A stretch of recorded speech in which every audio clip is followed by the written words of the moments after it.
दरअसल बिहार से खबर आ रही है जहां पर सत्ता संभालते ही नीतीश कुमार को बड़ा झटका लगा है। बिहार के शिक्षा मंत्री मेवालाल चौधरी ने इस्तीफा दे दिया। आपको बता दें कि मेवालाल चौधरी पर भ्रष्टाचार के आरोप लगे हैं। इसके अलावा पत्नी की संदिग्ध मौत मामले में भी आरजेडी पिछले 2 दिन से जांच की मांग कर रही है। तो लगातार आरजेडी हमलावर रही है मेवालाल पर और इसी के चलते अब उन्हें इस्तीफा देना पड़ा है। मेवालाल के भ्रष्टाचार का मुद्दा भी आरजेडी ने उठाया था। उसके बाद पत्नी की संदिग्ध मौत का मामला भी उठा, जिसके चलते विवाद में घिर गए थे ये नए नवेले शिक्षा मंत्री। नीतीश के मंत्री मेवालाल चौधरी ने अब अपना इस्तीफा दे दिया है। अब से कुछ ही देर पहले मेवालाल चौधरी ने इस्तीफा सौंपा। लगातार सियासत तेज थी, आरजेडी हमलावर था, जिसके दबाव के चलते मेवालाल को इस्तीफा देना पड़ा। शिक्षा मंत्री का पद उन्हें दिया गया था। 16 तारीख को उन्होंने शपथ ली थी, लेकिन ठीक 3 दिन बाद अब इस्तीफा सौंपना पड़ा है। रोहित सिंह हमारे संवाददाता इस वक्त तमाम जानकारी के साथ हमारे साथ जुड़ गए हैं। रोहित, नैतिकता के आधार पर इस्तीफा दिया गया या फिर कुछ ऐसी बातें भी सामने आ रही हैं जिससे आरोप पुष्ट होते हैं? जी देखिए, नैतिकता की बात तो यहाँ बिल्कुल नहीं आती है। यहाँ पे नीतीश कुमार ने बुलाकर बकायदा मेवालाल से इस्तीफा लिया है। मेवालाल ने इस्तीफा दिया नहीं था, बल्कि नीतीश कुमार ने आवास पर बुलाया, उनसे कहा कि अब अपना इस्तीफा दे दीजिए और फिर उनके इस्तीफे को राज्यपाल को बढ़ा दिया गया है। और 3 दिन से जिस तरीके से विपक्ष ने मेवालाल को लेकर बवाल मचाया हुआ था, 2017 का मामला है जब वो कुलपति हुआ करते थे बिहार कृषि विश्वविद्यालय के। उस समय कुलपति रहते हुए भ्रष्टाचार के आरोप लगे थे मेवालाल पर और फिर पिछले साल उनकी पत्नी की संदिग्ध मौत भी हुई थी। तो इन दोनों मामलों को लेकर विपक्ष उन पर लगातार हमलावर था और सवाल उठा रहा था कि ऐसे भ्रष्टाचार के आरोपी को कैसे शिक्षा मंत्री बनाया जा सकता है। और कल नीतीश कुमार ने मेवालाल को बुलाया भी था अपने आवास पर, उनसे बैठक भी की थी, उनके साथ मुलाकात की थी और इस बात के संकेत कल ही मिल गए थे कि कुछ न कुछ कार्रवाई नीतीश कुमार जरूर करेंगे। लेकिन आज 12:30 बजे जैसे ही मेवालाल ने शिक्षा विभाग का पदभार संभाला, उसके 1 घंटे के अंदर ही नीतीश कुमार ने दोबारा उन्हें बुलाया और उनसे उनका इस्तीफा ले लिया। तो नीतीश कुमार ने बकायदा उन्हें बुलाकर उनसे इस्तीफा लिया है और इस तरह की जानकारी रोहित भी दे रहे हैं। रोहित, किस तरीके के आरोप लगातार आरजेडी की तरफ से लगाए गए और ये सभी आरोप क्योंकि पहले से लगते रहे, आपने ये भी जानकारी दी कि पिछले साल ही उनकी पत्नी की मृत्यु हुई थी, ऐसे में शिक्षा मंत्री का पद भी दे दिया गया, तब नहीं सोचा गया था कि दागी मंत्री हैं?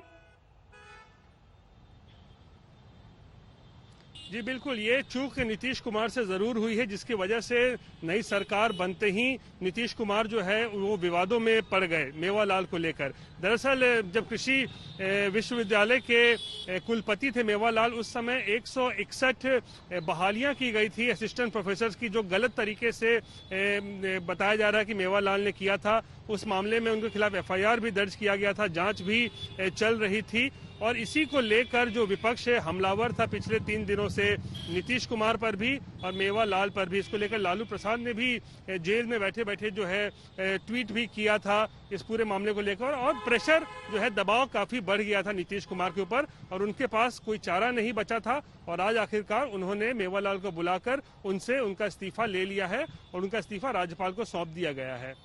ये जो पूरी प्रक्रिया रही सुबह से लेकर अब तक रोहित, इसमें एक चीज खास तौर पर साफ है कि बहुत जल्दी में सब कुछ किया गया है ताकि जो है वो बातें और ज्यादा ना फैले, आरजेडी को मौका ना मिले हमलावर होने का और ऐसे ही कई बातों को ध्यान में रखकर तुरंत इस्तीफा ले लिया गया। जी बिल्कुल, जैसा कि मैंने बताया, पिछले जैसे ही मेवालाल को मंत्री बनाने की बात सामने आई थी 16 नवंबर को, शपथ ग्रहण से पहले की मैं बात कह रहा हूं, उसी समय से आरजेडी ने लगातार हमला बोलना शुरू कर दिया था कि एक भ्रष्ट व्यक्ति को जो है मंत्री बनाने जा रहे हैं नीतीश कुमार। फिर शाम में उसी दिन शपथ ग्रहण हुआ और लगातार 3 दिनों से आरजेडी सुप्रीमो लालू प्रसाद हो, तेजस्वी यादव हो, आरजेडी के कई नेता हो, वो हमला कर रहे थे नीतीश कुमार पर कि ऐसे व्यक्ति को कैसे मंत्री बनाया जा सकता है, कैसे बनाया गया है।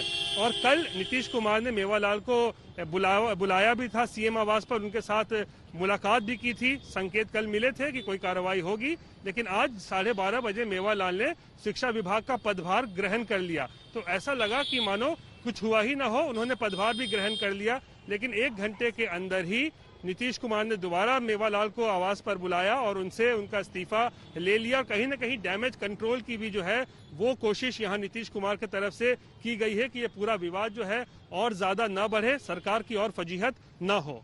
डैमेज कंट्रोल हुआ या डैमेज और ज्यादा हो गया ये तो खैर वक्त बताएगा, लेकिन 16 तारीख को ही मेवालाल ने बतौर शिक्षा मंत्री शपथ ली थी और लगभग 3 दिन बाद ही इस्तीफा उन्हें देना पड़ा है।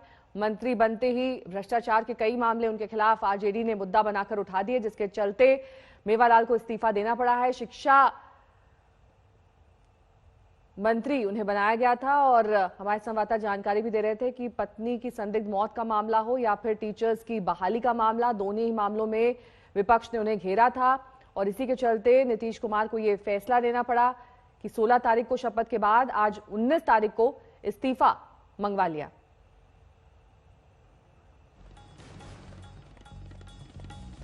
तो आज सुबह ही शिक्षा मंत्री मेवालाल जब अपना पद संभालने के लिए पहुंचे, उसके बाद ही नीतीश कुमार ने उनका इस्तीफा मांगा और अब इस पूरे मामले पर मेवालाल को अपनी कुर्सी छोड़नी पड़ी।